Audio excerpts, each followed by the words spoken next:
There is an indefinable, mysterious power that pervades everything. I feel it, though I do not see it.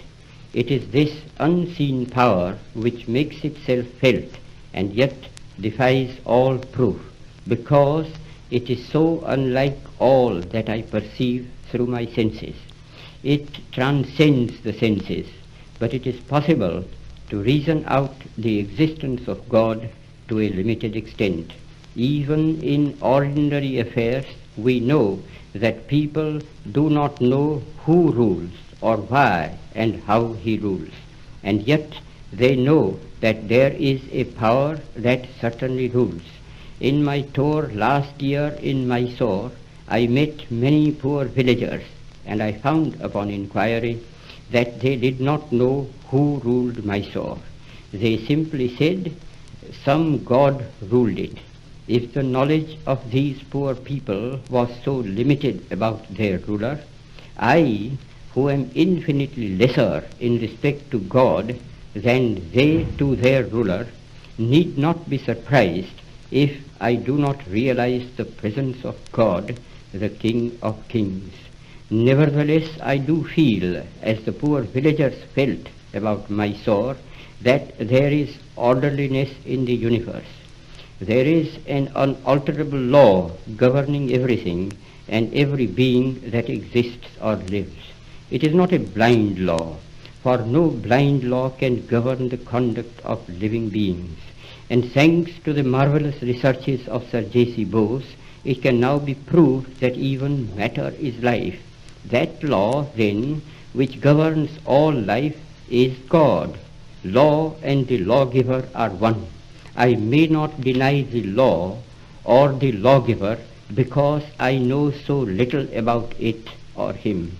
Just as my denial or ignorance of the existence of an earthly power will avail me nothing, even so my denial of God and his law will not liberate me from its operation, whereas humble and mute acceptance of divine authority makes life's journey easier, even as the acceptance of earthly rule makes life under it easier. I do dimly perceive that whilst everything around me is ever changing, ever dying, there is underlying all that change a living power that is changeless, that holds all together, that creates, dissolves, and recreates.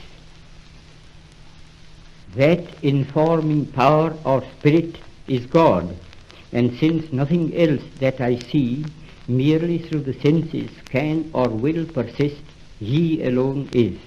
And is this power benevolent or malevolent?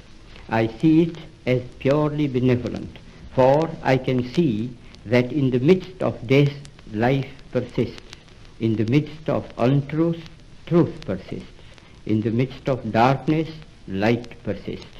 Hence I gather that God is life, truth, light. He is love. He is the supreme good.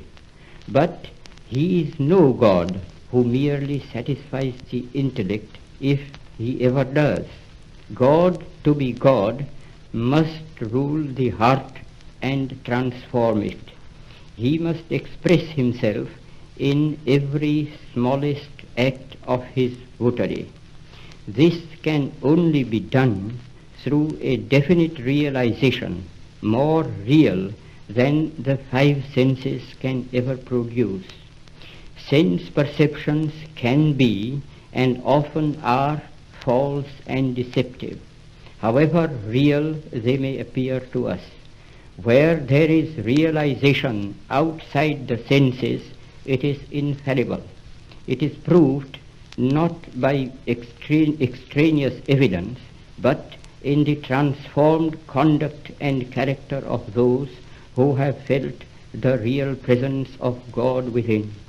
Such testimony is to be found in the experiences of an unbroken line of prophets and sages in all countries and climes. To reject this evidence is to deny oneself. This realization is preceded by an immovable faith. He who would in his own person test the fact of God's presence can do so by a living faith. And since faith itself cannot be proved by extraneous evidence, the safest course is to believe in the moral government of the world, and therefore in the supremacy of the moral law, the law of truth and love.